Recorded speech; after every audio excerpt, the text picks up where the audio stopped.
2020, meus amados, Deus está nos trazendo ao coração que é um ano para nós romper. É um ano para nós ir mais além. É um ano para destravar certas coisas que estão travadas. Tem coisas às vezes que a pessoa ela não consegue ir porque está travada, está trancada. E Deus está nos conduzindo para ser realmente um ano para nós rompermos. E hoje é o último culto, último domingo que nós realizamos. Ao todo são 52 domingos esse ano. As mensagens que eu preparo, eu sempre coloco lá mensagem número 1, mensagem número 3, mensagem número 48. Semana passada, mensagem número 51. E hoje, mensagem número 52. É assim, eu vou salvando as mensagens e guardando elas. E orando a Deus e buscando a Deus uma direção. Que palavra trazer? Sendo o último domingo do ano de 2019. Eu veio ao meu coração também, como é que nós queremos encerrar a nossa vida? Como é que você gostaria de encerrar a sua vida? Como é que você gostaria que fosse o último dia da sua vida? Talvez você diga, olha, eu gostaria de ter muitos familiares meus por volta, eu gostaria de comer tal comida, eu gostaria de ter um dia assim, um dia perfeito, o último dia da minha vida. Eu trago essa realidade para o último domingo do ano. Como é que nós queremos? Digo também como Deus deseja que seja para nós o último dia. Na realidade, irmãos, o nosso último dia, ele deve ser todos os dias. O nosso último capítulo da nossa vida, como é que nós queremos encerrar? Digo, o mais importante, meus amados, de tudo, o mais importante na nossa vida, e o que nós vemos, deve ser o nosso relacionamento com Deus. Aí a pergunta é, como é que está a nossa vivência, o nosso relacionamento com Deus? Como é que está indo o nosso relacionamento com Deus? E como é que eu gostaria que o meu relacionamento com Deus encerrasse o meu último capítulo da minha vida? Último domingo hoje, mas ele é sequência, ele é continuação. Eu quero trazê-los nesta noite para o livro de Romanos, capítulo 12, o que o apóstolo Paulo ele escreve para a igreja de Roma, para a igreja que está em Roma, aos romanos, capítulo 12, versículo 11. Paulo traz, meus amados, uma gama de tão grandes ensinamentos no capítulo 12. Você ler o capítulo 12, você vai ver quanta instrução para a vida cristã. Peço tão somente que você não leia o capítulo 12, hoje, agora, no momento, por duas questões. Primeiro, para você ouvir a mensagem, a palavra de Deus. Amém? A palavra de Deus que Deus tem para nós essa noite. Mas, em casa, amanhã, enfim, você vai leia o capítulo 12 todo, vai ser uma riqueza. Diz assim, capítulo 12, versículo 11. Diz assim, nunca lhes falte o zelo. Segunda expressão que o apóstolo Paulo vai dizer no versículo é, sejam fervorosos no Espírito e sirvam ao Senhor. Sejam fervorosos do Espírito. Outra tradução diz, sejam fervorosos de Espírito. O tema desta mensagem é cuidando da vida espiritual, que é o principal da nossa vida. Eu digo que às vezes a pessoa ela tem um certo cuidado com a sua vida física. Tem às vezes um certo cuidado com o seu embelezamento exterior. Às vezes investe os seus recursos cuidando da sua aparência. Mas devemos sim cuidar da nossa aparência, o cuidado físico, sem deixar de lado o cuidado com a vida espiritual.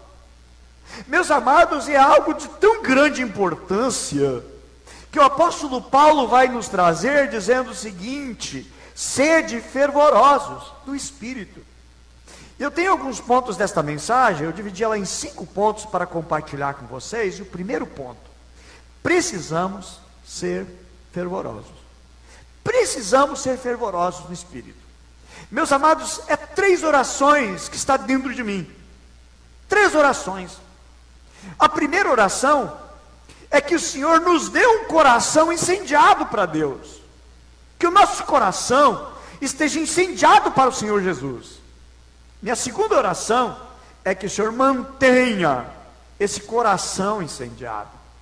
E a terceira oração que está dentro da minha alma é que esse coração incendiado, e que se mantém incendiado, ele possa incendiar a outros também. Um incêndio começa assim: é um graveto, é um fósforo, é alguma coisa que queima, incendeia e acaba espalhando de uma maneira extraordinária. Assim, na vida espiritual, precisamos nós, amados, tendo cuidado com a nossa vida espiritual, zelando pela nossa vida espiritual, nós incendiarmos a vida de outros também. A palavra, meus amados, que fala a respeito de fervor, né? Quando o apóstolo Paulo diz: sejam fervorosos no espírito. A palavra fervor significa desejo muito intenso. Segunda coisa que significa entusiasmo. A palavra entusiasmo, aprendemos de um pastor há muitos anos atrás. Ele diz o seguinte, que vem da palavra enteuses. Enteuses, teuses significa deuses. Significa entre deuses, ou seja, Deus, né, nós estamos entre Deus, a ação de Deus na nossa vida, no nosso coração, nos impulsionando. Isso é entusiasmo. E também fervor significa paixão, sermos apaixonados. Aí eu trago agora vocês para Apocalipse capítulo 3, versículo 16 a 19, que nos traz uma advertência muito forte a uma das igrejas, das 7 igrejas no Apocalipse, que Deus reclama, dizendo o seguinte: tu não és nem frio e nem quente. Eu acho interessante o seguinte, que para nós estudarmos as 7 igrejas da Ásia, nós vamos encontrar que elas têm elogios. Deus começa falando da igreja, elogiando o anjo da igreja. Depois vem as reprimendas, vem as acusações, aquilo que Deus não está gostando naquela igreja. Aliás, digo que as igrejas que tem na Bíblia, todas as cartas, eram porque tinha problema naquelas igrejas. E as igrejas do Apocalipse, elas são 7 igrejas. Deus faz elogio para 7, e Deus faz críticas nas 7. Aliás, vamos corrigir. 5 igrejas têm elogio e 5 igrejas têm crítica. 2, uma delas só tem elogio. Deus não tem nenhuma crítica. Mas tem uma outra que Deus só traça condenação contra aquela igreja. Não tem nada de bom, nada, absolutamente nada de bom. E a igreja de Laodiceia, meus amados, Deus está reclamando que nem frio e nem quente. Antes de aceitar a fé em Cristo Jesus, de conhecer a Cristo, eles eram frios. Porém, receberam a Cristo, convidaram Jesus para governar a vida deles e entrar no coração deles. Então eles se tornaram quentes, zelosos, seguidores da palavra, seguidores do Evangelho. Porém, passou-se o tempo e eles entraram agora num estado perigoso, num estado intermediário entre o quente e o frio. Estavam no estado morno. Eles estavam vivendo agora uma mornidão espiritual. Não estavam mais ardentes, não estavam mais desejosos pelo Espírito e nem pelas coisas espirituais. Eles estavam agora mornos. Não é uma coisa e não é outra. Às vezes assim, muitas pessoas na vida cristã é cheio de altos e baixos. Tem uma hora que está super crente, está condenando todo mundo, daqui a pouco está lá embaixo, na vida espiritual. Às vezes está nas alturas entre os anjos, arcanjos, querubins, nas revelações, nas profecias, daqui a pouco está na profundeza do pecado. A mornidão espiritual é o pior estado que se estabelece na vida de alguém que um dia teve um encontro pessoal e verdadeiro com Jesus. A mornidão é o pior estado que alguém possa viver e possa estar. A mornidão espiritual é a causa de grande desgosto no coração do nosso Senhor Jesus. Tanto que ele diz o seguinte: olha, eu estou a ponto de te vomitar. Você imagina Deus ser o seguinte: meus filhos, meu servo, minha serva, o meu relacionamento contigo, a minha vontade que eu tenho é te vomitar, porque eu não estou te aguentando. Tu não está te identificando. O que realmente tu é? Se tu é fervoroso ou é frio. Tu não está entre uma coisa e nem outra. Aí isso está desagradando a Deus de uma maneira intensa. Aí ele vai dizer, olha, eu tenho contra ti que tu perdeu o teu primeiro amor. Apocalipse 2:1 escreve o anjo da igreja a Éfeso, que era uma grande cidade. Diz o seguinte: conheço as tuas obras, tanto o teu labor, quanto a tua perseverança, que não pode suportar os homens maus, e que puseste à prova os que a si mesmos se declaram apóstolos e não são, e tu achou eles mentirosos. Tu tens perseverança, suportaste prova por causa do meu nome, e não te deixaste esmorecer. 7 elogios, 7 elogios. Quais seriam os elogios que Deus daria para você hoje? Que Deus te chamaria no cantinho e dizia, vem cá, eu quero falar umas coisas contigo. Olha, te dá 7 elogios, coisa boa. Eu digo, a maneira de administrar, de ministrar com uma pessoa, começar com os elogios. É a maneira de conquistar o coração de alguém que se queira ministrar, conversar, até mesmo relacionamento, marido e mulher, começa com os elogios. Com os filhos, começa com os elogios. É assim que Deus começa. Sempre assim. A maneira de Deus começar uma conversa, elogiando. Às vezes tem problemas tão sérios em relacionamento, que só vem a crítica e a crítica. Faz diferente de Deus. Deus elogia. Agora depois sim, Deus vai dizer assim, olha, porém, eu tenho uma coisa contra você. Eu tenho uma coisa contra ti. O que eu tenho contra ti é que tu abandonou o primeiro amor. Aí Deus traz uma recomendação. Te lembra? Pois de onde tu caiu? Arrepende-te e volta às práticas das primeiras obras. Meus amados, olha o que Deus está dizendo. Olha o que o Senhor está dizendo. Lembra-te. São 3 conselhos que Deus dá. Tenho contra você que abandonaste o teu primeiro amor. E o versículo 5 diz, lembra-te, pois de onde caíste, arrepende, volta às práticas das primeiras obras. 3 coisas Deus pede. Primeiro, lembrar. Por quê? A pessoa sabe aonde começou a cair. Ela sabe a partir de quando começou a declinar na vida espiritual. O cuidado com a vida espiritual, quando começou. Segunda coisa que Deus pede é o seguinte, te arrepende. Arrepende do que tu fez. E a terceira coisa, volta. Não apenas basta se arrepender, tem que voltar. Precisa voltar. Precisa retornar. Como uma vez um psicólogo falando o seguinte, uma pessoa falando, porque minha vida já foi boa, minha vida eu vivi um momento precioso, agora minha vida está horrível. Aí o psicólogo, aliás, o psiquiatra perguntou o seguinte, mas o que é que tu fazia naquele momento, naquele período, que estava tudo bem na tua vida e tu deixou de fazer? Aí ele fez uma lista, dizendo, então, volta a fazer o que tu fazia antes. Pronto, uma receita tão simples. E Jesus está dizendo o seguinte, volta a praticar o que você praticava. Pastor, eu orava, era um homem de oração, era uma pessoa assim de consagração, era uma pessoa que me dedicava. E daí, por que não dedicar? Porque a igreja não tem nada a ver com a igreja. Digo, nós somos a igreja. Não é a igreja. O problema não é a igreja. Nós somos a igreja. Amém? Se a igreja está ruim, é porque nós estamos mal. Não é a igreja. É eu tenho que consertar. Eu tenho que arrumar. Eu tenho que buscar. Mas os irmãos não vêm na oração. Vem na oração. Quantas vezes vinha eu orar aqui de madrugada só eu e o irmão? Só o irmão. E às vezes o irmão não vinha. Eu vinha sozinho, orando. Sempre, a maioria das orações, sempre sozinho na igreja aqui, orando e buscando. E eu convidava toda a igreja. Mas você é a igreja. É você que faz. Não espere que o despertamento venha de fora. Tem muita gente que mas tem uma igreja, tá lá, tem um avivamento, eu vou lá buscar. Queridão, não precisa buscar avivamento em outro lugar. Vai buscar. E o teu coração vai ser avivado, vai ser despertado. Tem pessoas que querem fora para dentro, quando deve ser de dentro para fora. Certo? E é o que Deus está dizendo, te lembra. Porque a gente sabe onde parou. A gente sabe onde errou. Segunda coisa, te arrepende. E o terceiro, assim, volta. Volta a fazer. Volta a praticar. No início, meus amados, a vida cristã é extraordinária.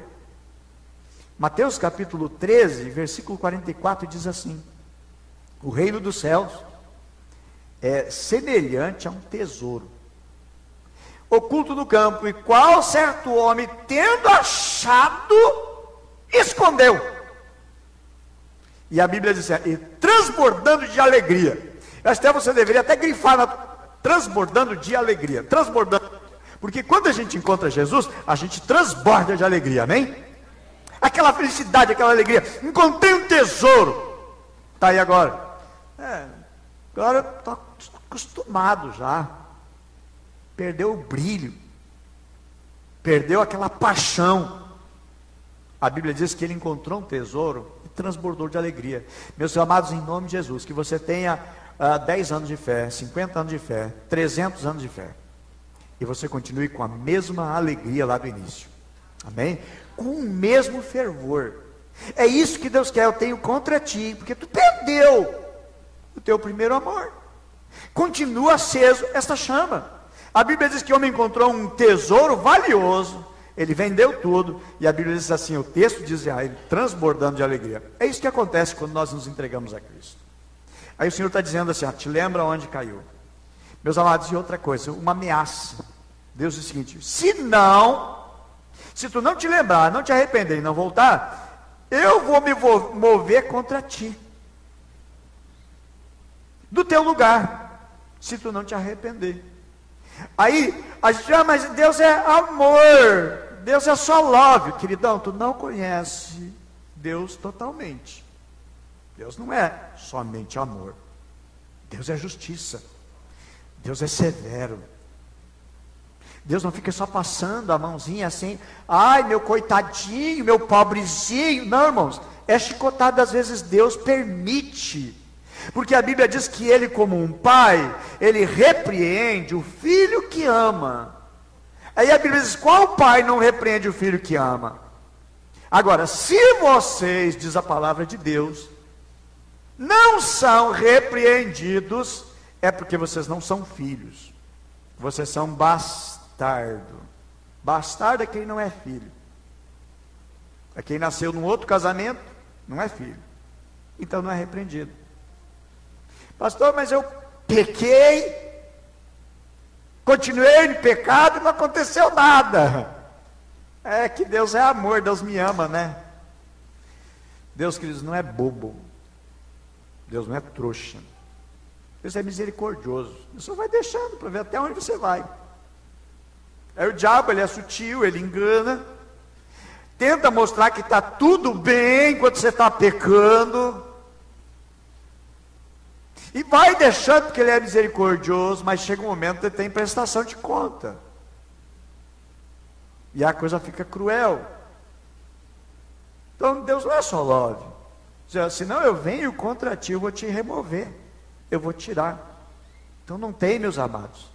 Deus é justo, Deus é bom, mas Deus não é trouxa, e nem bobalhão, um bobão que deixa fazer o que quiser.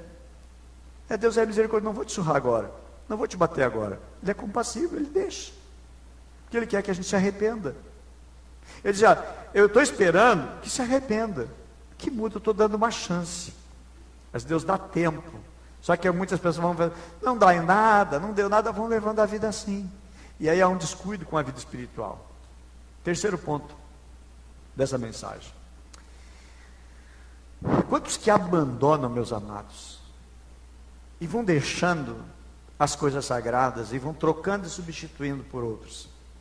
2 Timóteo 4,11 diz assim, porque Demas me desamparou, amando o presente século, foi para Tessalônica, Crescente foi para Galácia, e Tito foi para Dalmácia. Paulo está falando aqui que ele está sozinho.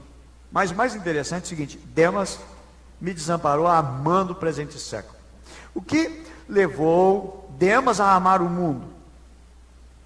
As amizades, talvez. Talvez a vida cristã, para ele que virou uma rotina. É que nem o louvor. O louvor, a pessoa está entregue no louvor, assim, sentindo a graça e a presença de Deus. De repente o louvor, eu já canto de cabeça, não está sendo aquela entrega de coração, só estou cantando, não estou louvando. Meu louvor é apenas eu estou cantando junto com a multidão, está sendo bonita aquela voz, Muitas pessoas cantando, mas eu não estou louvando a Deus. Eu estou cantando um hino. Eu posso estar tocando também. E está tocando aqui, tocando por cantar, por tocar. É legal fazer um sonzinho, mas eu não estou mais adorando a Deus. Passou. Posso também até pregar. Posso até testemunhar. Mas eu posso estar somente na casca. Só na aparência. A vida espiritual está lá embaixo. Deus não remove os dons. Deus deixa. Diz, vai usando teu dom. Pessoas que ministram estando com a vida errada, mas perdeu a paixão. Perdeu até a motivação certa. Não faz mais por uma entrega. Faz mais por obras, por ossos do ofício. Meus amados, é o que Deus quer ver no teu coração.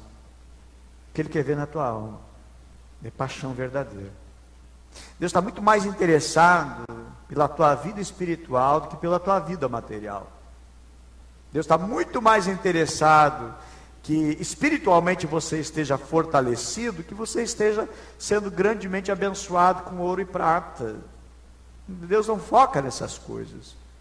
Deus quer realmente, meus amados, o nosso coração totalmente entregue. A vida de Demas virou uma rotina. Talvez ele tinha mais amizades no mundo do que as cristãs. Eu digo que você tem que rever quem são os teus amigos. A Bíblia diz que as más conversações, o que elas fazem? O que elas fazem? Corrompem o quê? Bons costumes. Bons costumes. Corrompeu. Associação com quem eu ando. As minhas amizades. Os meus relacionamentos. Perdeu também a paixão por Jesus, Demas. Talvez perseguições, pressões, talvez as tentações, levou Demas a parar de amar Jesus. Talvez a falta da visão da eternidade. E é uma coisa, irmãos, que eu chamo a atenção de vocês, como filhos amados. Não perca a visão da eternidade. O que você vê pode ser a curto prazo, médio prazo, longo prazo. A vida cristã, ela tem que ser olhada a longo prazo, a minha visão pela eternidade. Tipo, por que eu não vou me separar jamais da minha esposa jamais deve separar de mim. E todos os casais, irmãos, com a visão da eternidade, olhando para o eterno. Por que eu não devo roubar? Por que eu não devo estar falando mal dos outros? Visão da eternidade. A Bíblia diz, filhos, não falem mal uns dos outros. É proibido, é pecado. Tem gente, meus amados, que não vai para o céu por causa da língua. Vai para o inferno. Vai ver como churrasco a língua. Mas não vai por causa da língua. Língua podre, língua suja. Não tem cuidado com a língua. Meus amados, devemos ser zelosos. Nós vamos ser condenados pelo que falamos. A Bíblia diz que nós vamos prestar conta das palavras que nós expressamos, que nós falamos. Vamos dar conta no dia do juízo, amém?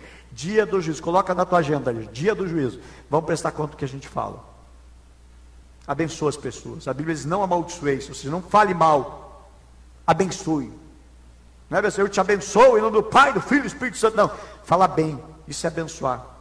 Amaldiçoar, falar mal. Pessoas que elas não sabem fazer outra coisa, exceto falar mal, irmãos, e vai esgotando a vida espiritual. Tem pessoas que vão matando a vida espiritual dos outros.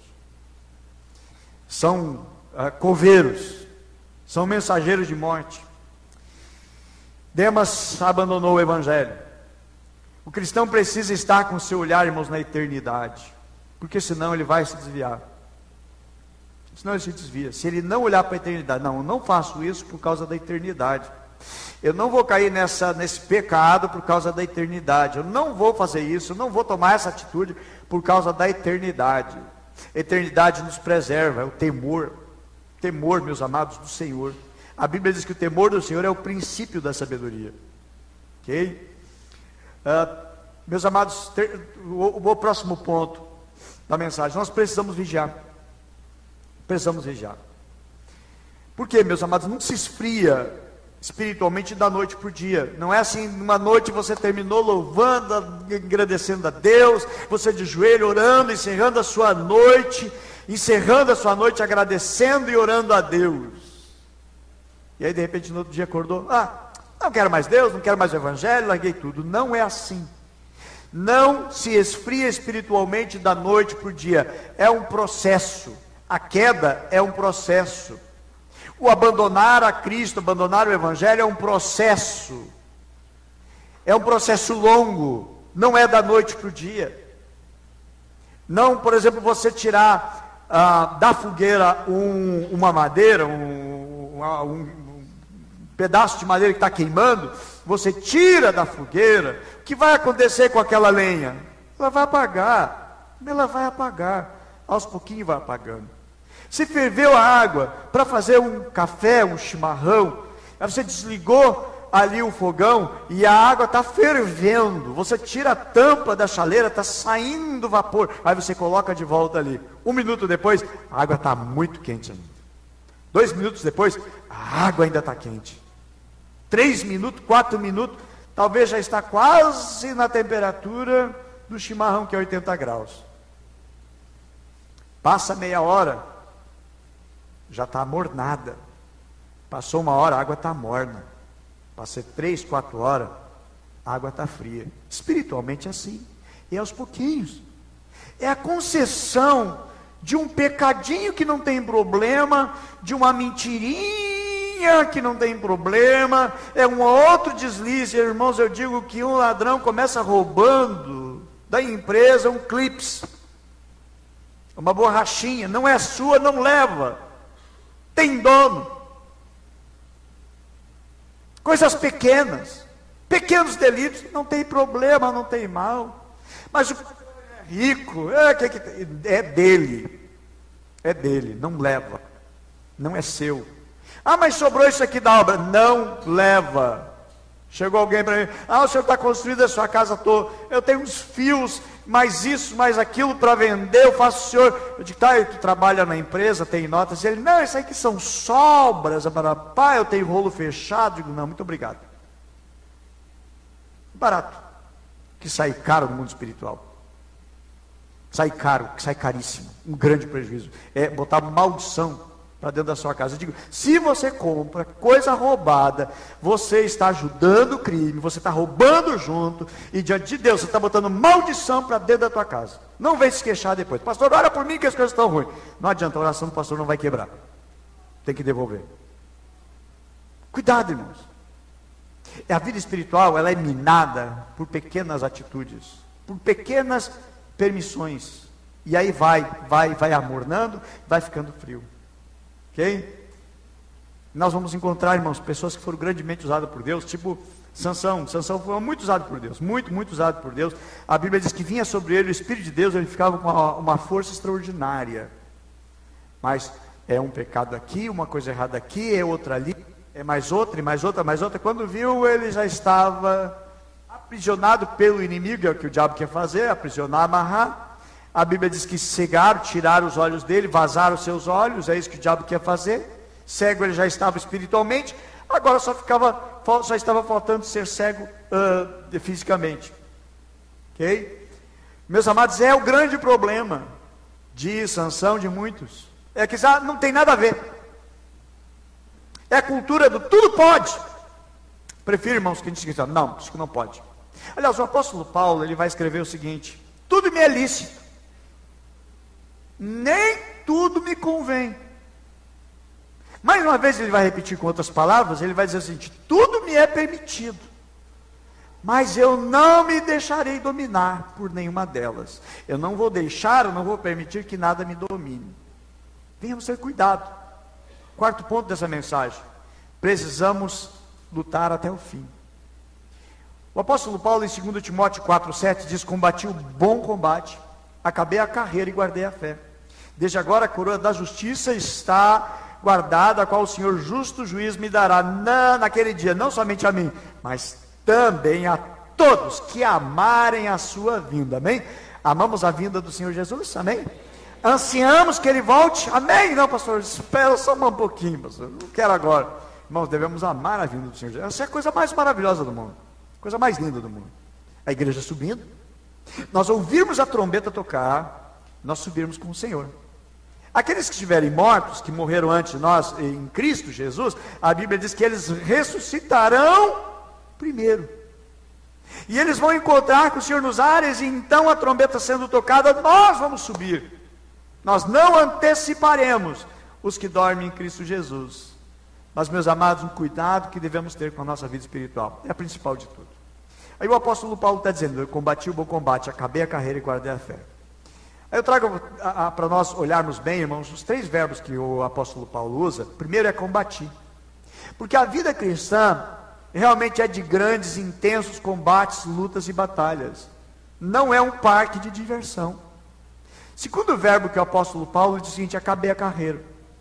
Meus amados, não é começar, não basta começar. Precisa ir até o fim, precisa terminar. Enquanto estivermos aqui, vida e respirando, nós temos um combate. E nós precisamos terminar essa guerra. Amém? Todos os dias contra a nossa vida. E a Bíblia vai dizer o seguinte: quem perseverar até o fim será salvo. Lá no livro de Marcos.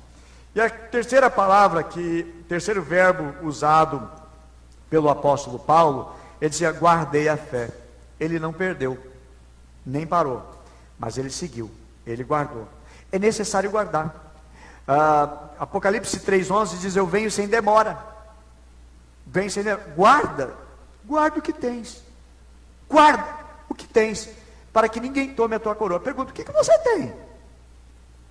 E o que a Bíblia está querendo dizer assim? É para mim guardar o que eu tenho. Deus tem te dado coisas. Guarda. Precisamos guardar, irmãos, nosso coração, a palavra de Deus.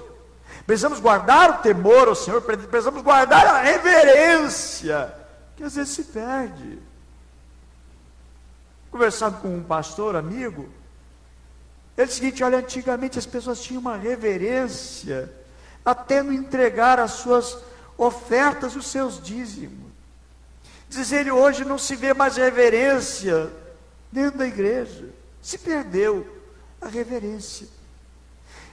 Meus amados, precisamos disso, porque atraímos a bênção de Deus quando nós guardamos o que Deus nos dá. A Bíblia diz: venho sem demora, guarda o que tens, para que ninguém tome a tua coroa. Ou seja, alguém quer pegar, alguém quer tirar. Há um prêmio da parte de Deus reservado para nós. Deus quer nos abençoar e quer nos agraciar. Porém, meus amados, precisamos guardar, precisamos vigiar. E precisamos do nosso coração estar incendiado com Deus. Aí eu trago 2 exemplos aqui. A Bíblia vai falar lá em 1 Samuel, no capítulo 4, que a arca de Deus, representando a presença de Deus, ela foi tomada numa guerra, e os inimigos, que eram os filisteus, que viviam na costa do Mediterrâneo, e eram inimigos, os piores inimigos de Israel, que volta e meia se fortaleciam e lutavam contra Israel. A Bíblia diz que eles então venceram a guerra, tomaram a arca e levaram para a terra deles. Depois nós vamos encontrar lá no capítulo 7 que eles devolvem a arca. E a Bíblia diz que a arca ficou na casa de Abinadab. Eleazar ficou de sacerdote. Mas eu acredito que se acostumou com aquela arca. Passaram-se 20 anos. Não se ouviu notícia de bênçãos e mais bênçãos e mais bênçãos. Porém, a Bíblia diz que Davi então decide levar a arca agora para Jerusalém. E ele conduz para Jerusalém. Porém, no caminho houve um acidente com a arca, morreu uma pessoa. Davi então temeu, não quis mais levar para Jerusalém. Aí a Bíblia diz que Davi decidiu deixar a arca na casa de Obed-Edom. O que aconteceu, irmãos, na casa de Obed-Edom, é que Deus abençoou tremendamente a casa de Obed-Edom. Muito, ao ponto de falarem para Davi: olha, Deus tem abençoado. 3 meses só a arca ficou na casa de Obed-Edom. E Deus abençoou tanto, tudo que ele tinha, toda a sua família, todo o seu gado, tudo foi abençoado. Davi então resolveu trazer a arca para Jerusalém. Meus amados, a diferença de uma pessoa apaixonada pela presença de Deus, e outra que não faz diferença, não tem diferença nenhuma. Meus amados, é desta maneira que nós vamos encontrar, meus amados, e é o que Deus deseja encontrar no nosso coração, um coração apaixonado. Meus amados, que nós possamos chegar no final triunfante, sem morrer no caminho, sem parar no caminho. Nem todos chegam. O apóstolo Paulo vai dizer que quem está na corrida, todos correm, somente um leva o prêmio. Nem todos vencem. Alguns ficam na caminhada, alguns ficam no meio do caminho. Alguns não conseguem, por mais que queiram, não conseguem. A própria parábola do semeador, o que uma vez eu ministrei uma série de mensagens sobre os 4 tipos de solo, né? Quem lembra dessa mensagem, foi ministrada há alguns anos, 4 tipos de solo. Cada domingo ministramos um tipo de solo. Eu digo, a parábola não é do semeador, na realidade, a parábola é do solo, porque o solo é diferente. A diferença foi no solo. Aí tinha o solo duro, que é aquele solo à beira do caminho, que era estrado. A Bíblia vai dizer que o inimigo foi lá e tirou a semente, exatamente o que o inimigo gosta de fazer. Você recebe uma palavra, recebe o discipulado, vai no aprisco, é abençoado no culto, de repente o inimigo quer tirar aquela mensagem que entrou no teu coração, porque aquela mensagem ela vai produzir algo extraordinário, vai gerar fé. A fé vem pelo ouvir da palavra de Deus. O inimigo vai tirar.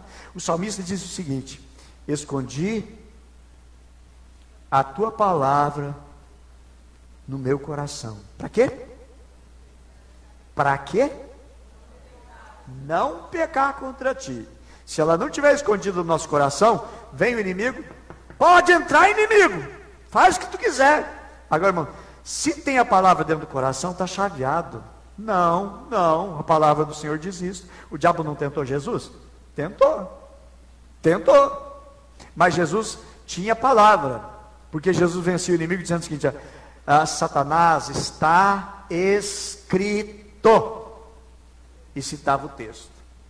Satanás, está escrito. Quando a tentação vier, meu queridão, usa a palavra. Você só não vai conseguir usar a palavra se ela não estiver dentro do teu coração.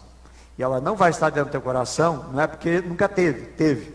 Mas o inimigo vai lá e suga. O diabo gosta de fazer o seguinte de você, de tonto. E você ouve a palavra e ele tira tudo, limpa, deixa sem a palavra. Agora, o que vai preservar e vai fazer com que a tua vida espiritual ela alavanque e cresça bastante, é a palavra que está dentro do teu coração. Por isso que nós precisamos meditar na palavra do Senhor de dia e de noite. Por isso que nós temos que ler a Bíblia todos os dias, não é um dia sim, um dia não, um dia sim, um dia não.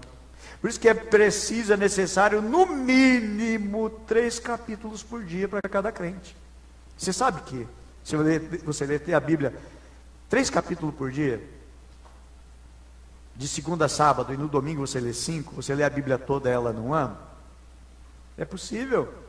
Ou ler 4 capítulos no sábado e 4 no domingo, e 3 de segunda a sexta, você lê ela toda no ano. Eu digo, não é ler a Bíblia pipocado, hoje eu leio aqui, amanhã eu leio. Não, leia ela toda. Não é assim que você lê um livro? É assim, a Bíblia deve ser lida assim. Alguns que gostam de ler ela toda, e depois do Novo Testamento ler mais uma vez, é ótimo. Ou quer ler, fazer por fases, pega todas as cartas, lê todas as cartas, enfim, depois lê só os evangelhos, mas leia toda, não deixa uma parte. Não, essa aqui não é importante. Não, irmãos, até a genealogia tem lições extraordinárias ali no livro de Crônicas, lições extraordinárias. Meus amados, o inimigo quer tirar a palavra, amém? Muito mais do que roubar ouro, roubar prata, roubar a tua casa, ele quer roubar a palavra que está no teu coração. Segundo o solo pedregoso.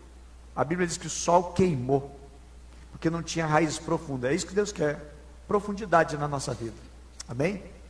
Terceiro tipo de mensagem, terceiro tipo de solo, né? O solo cheio de espinho, carregado de espinho.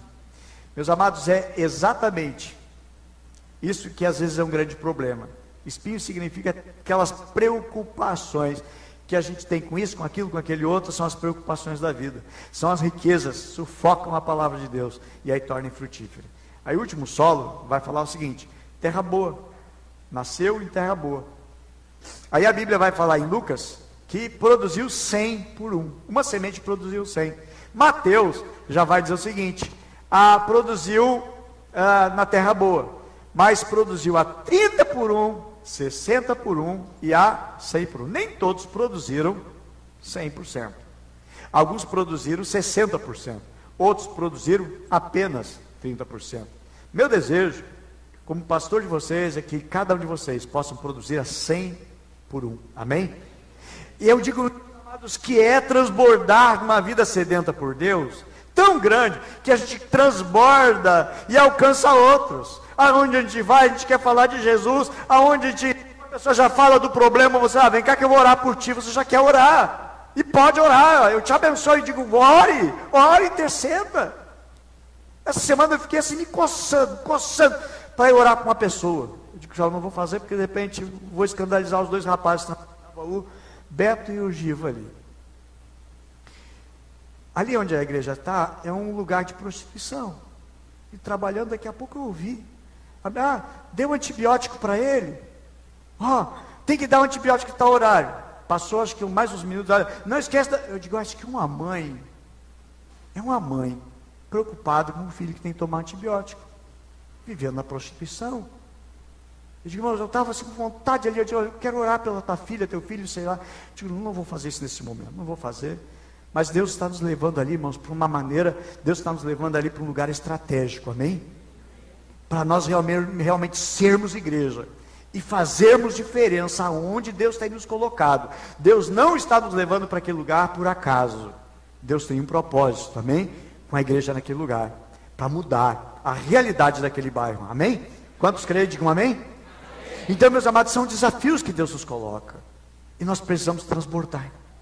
Há tantos quantos precisam. A Bíblia diz, aonde abundou o pecado, superabundou a graça de Deus. E aí a Bíblia menciona, meus amados, que ali eles estavam produzindo, certo? Quinto ponto e último ponto da mensagem. Precisamos colocar Jesus no primeiro lugar da nossa vida. Tiago capítulo 4, verso 4, fala o seguinte: infiéis, não compreendeis que a amizade do mundo é inimizade de Deus? Aquele, pois, que quiser ser amigo do mundo, constitui-se inimigo de Deus. Como assim? Se constitui sendo inimigo de Deus. Se eu quero amizade com o mundo, eu estou dizendo para Deus o seguinte, eu sou teu inimigo, Deus. É isso que a Bíblia diz. Amizade com o mundo. Em que eu não me importo mais que o mundo adentre na minha alma e adentre no meu coração. Outra questão também é você convida Jesus para ir para a tua casa. Até aquele hino, né? Muito famoso aí, entra na minha casa, entra na minha vida, mexe com minha estrutura, sara todas as feridas. Acho que essa aí é a letra. A gente convida Jesus. Tá bom. Aí você convidou Jesus, amorosamente, Jesus aceitou o convite teu de ir para a tua casa. Aí você diz para Jesus, senta aqui na sala, fica sentadinho aí. E aí Jesus fica sentado ali. Aí Jesus, fica tranquilo aí, fica à vontade, tá? Que eu vou lavar a louça, vou passar o pano na casa, eu vou estender umas roupas, depois eu vou assistir uma coisa na televisão, Netflix, eu vou atualizar as mídias sociais minhas, eu vou para a internet, eu vou para fazer isso. E aí você deixou Jesus na sala. Aí depois você dá uma chegada, ô Jesus, aqui ó, fica à vontade, a geladeira está ali, pode tomar o que quiser, come o que quiser, fica à vontade, a casa é tua. A gente convidou, mas não deu atenção para ele. Eu fico imaginando, você convida o pastor. Pastor, vamos lá na minha casa? Eu digo, bom, querido, vamos sim, vou com alegria. 3 horas da tarde, tá bom, 3 horas da tarde eu fui lá, eu e minha esposa, fomos lá, eu e a pastora Luciana fomos lá. Ah, pastor, que bom que você vem. Senta aí, pastor, aceita o chimarrão? Aceito, pode trazer. Ah, o pastor, está aí a cuia, está aí o chimarrão, fica à vontade. E aí você fica fazendo 300 coisas lá na sua casa, você não sentou, não conversou. Eu fui ali para conversar, para ouvir, para escutar, para abençoar. E aí você deixou o pastor jogado num canto lá e nem deu atenção e me convidou para quê? Só para mim ficar sentado na tua sala lá e você está nas 300 milhões de lidas? Não. Eu digo, quando a gente convida Jesus, é para ele ser honrado na nossa vida, para nós dedicarmos o nosso tempo a ele.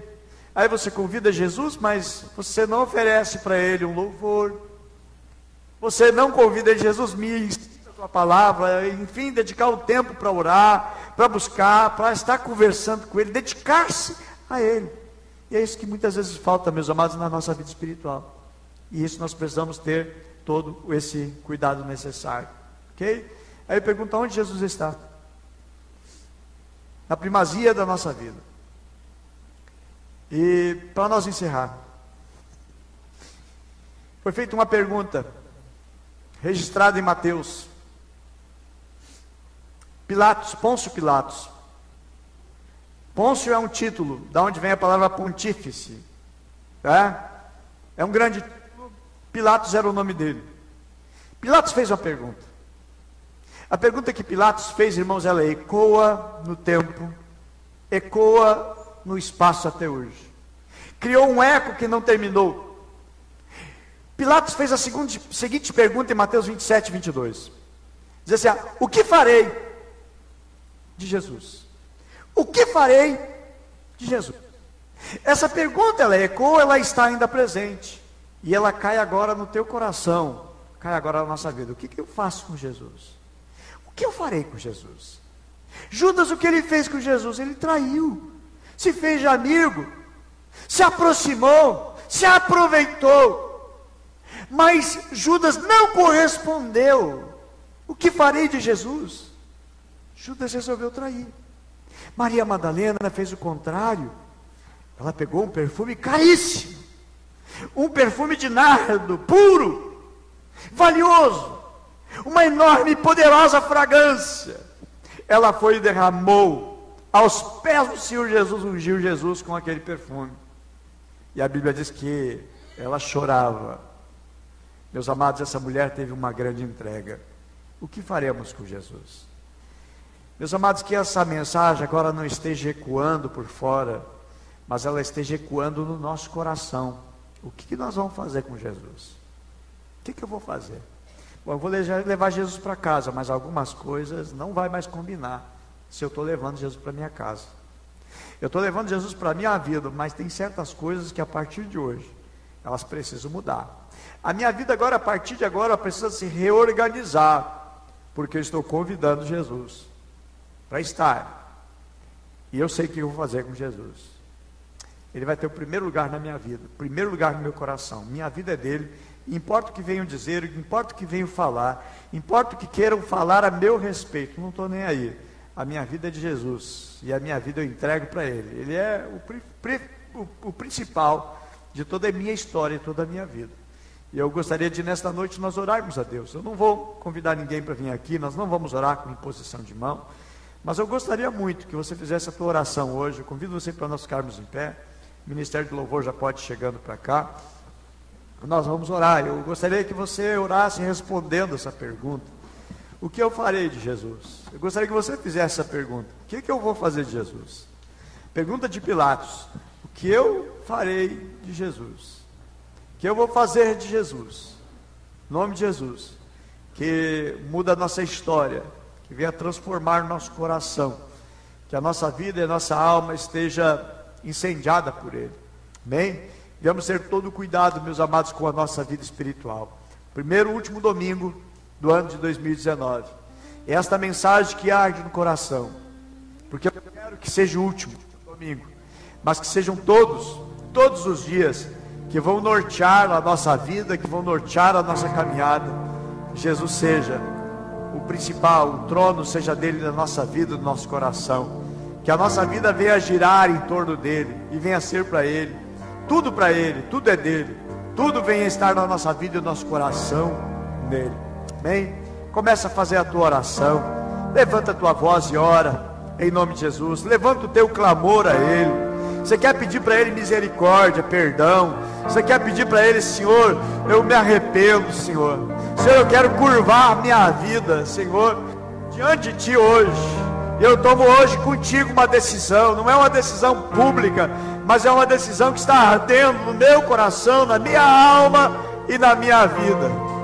Coloca isso diante do Senhor nesta noite. Ore a Ele. Faça a tua oração. Ninguém vai estar aí orando por você, mas é você que vai estar orando a Deus. É você que vai estar colocando diante do Senhor nesta noite, em nome do Senhor Jesus. Ore, fale com Ele. Abra o teu coração, em nome de Jesus. Confessa os pecados, confessa as fraquezas, confessa as tentações, em nome de Jesus, e coloca diante do Senhor Jesus. Peça que Ele mude, que Ele transforme o coração. Peça que Ele te dê um novo coração. Peça que Ele restaure todas as coisas. Que você quer encerrar o ano, mas quer começar uma vida nova a partir deste último domingo. Em nome de Jesus, que a palavra do Senhor nos confronta, que a palavra do Senhor venha contra nós, que ela nos derrube dos nossos pedestais de orgulhos. Em nome de Jesus, que tire os nossos disfarces, que arranque as nossas farsas, que nos desnude diante dos seus olhos, que são como chamas de fogo, que transforma a nossa alma, que transforma-nos totalmente, e que a nossa carne, nossa atenção, desejo, cuidado para com Ele, seja total e completa em nome de Jesus. Oramos. Bendizemos a Ti, Jesus. Exaltamos a Cristo. Precisamos de Ti, Senhor.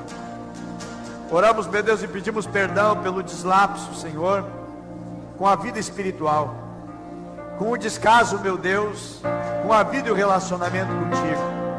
Pode ser melhor, pode melhorar, Senhor. Pode crescer e pode avançar. Não nos deixa, meu Deus, ter capa religiosa. Não nos deixa, meu Deus, viver com disfarces religiosos. Nos desnuda, Senhor, nesta noite, através da Tua poderosa palavra, Pai. Que as sagradas escrituras, como uma espada de dois gumes, adentre na nossa vida, Senhor. Opere e faça grande cirurgia, mas transforma, meu Deus. Que haja avivamento, meu Deus, na nossa vida espiritual.